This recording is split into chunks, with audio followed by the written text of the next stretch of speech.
why was it important for you to have the service audited?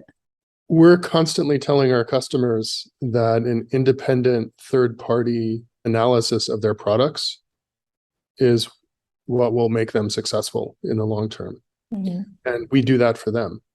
So it was critical for us to allow our system also to be audited externally.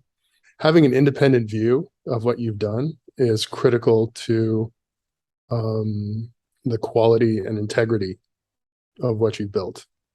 And we've always believed in that 100%. And we're very happy to open our doors to Digital Trust to validate what we already knew, but we're willing to receive feedback on if we'd missed it. We're actually doing that constantly internally as well. Oh, okay. By having different teams. I mean, it's a fundamental concept of IT development and software and hardware development to have separate development and testing teams. So that when the testers are testing what's been created, there's no pride involved in saying, hey, I built this and I don't want to admit that I made a mistake. Like, how does it happen? Is this a part of the process, or does this happen sporadically? Would I as a project manager then say, hey, let's evaluate this service? Or well, so we have a IoT security lab in Switzerland that had its foundations in investigating and analyzing pirate products that were trying to attack our customers. And then we started using that independent expertise we had internally to analyze our own products. And then once we built up enough expertise in doing that, we started selling that as a service to third parties as well.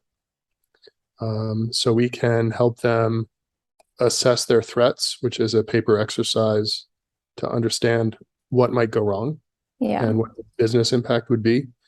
Once you know that, then you can do a security architecture for a product or service where, understanding those threats, you can make sure that you build something that will mitigate them and protect against them.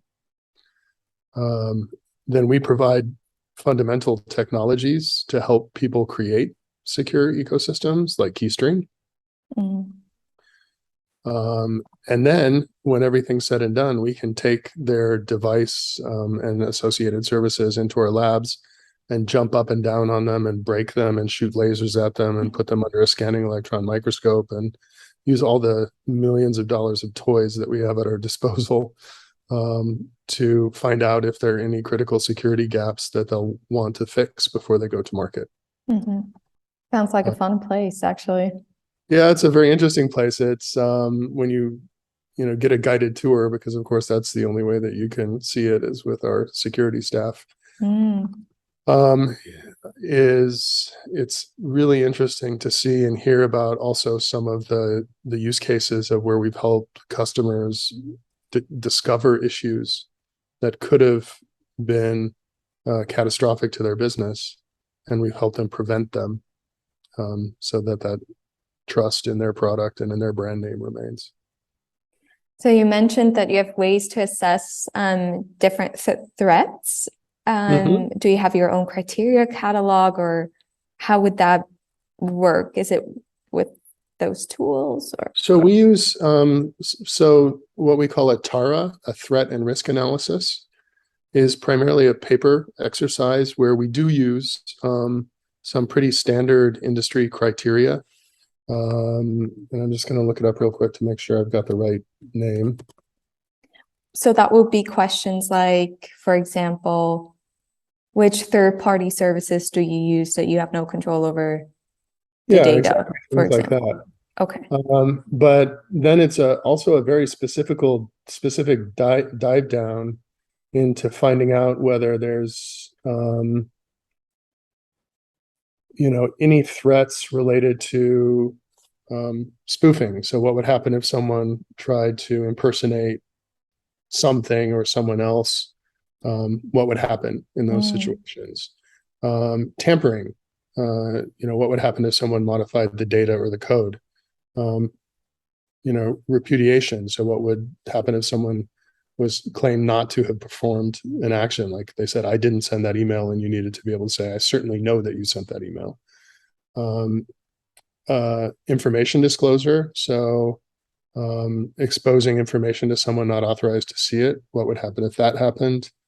Denial of service. So what would happen if a website was crashed, or they absorbed too much CPU time or something like this. Mm-hmm. And then last, elevation of privilege. So what would happen if someone gained capabilities without the proper authorization? And this is called the STRIDE model that's from Microsoft. So spoofing, tampering, repudiation, information disclosure, denial of service, elevation of privilege. These are the categories that we primarily look at when we do a threat analysis, as well as just listening to the customer about what keeps you up at night. What are you most scared of? What would bring down your business if it happened? And then how can we protect against that as the next step? And those are all the things that you need to know to be able to do a good security design. Because with security, you're never trying to build Fort Knox. You're simply trying to protect against the things that are likely to happen. Like in Arizona, I'm not going to build a flood wall around my house.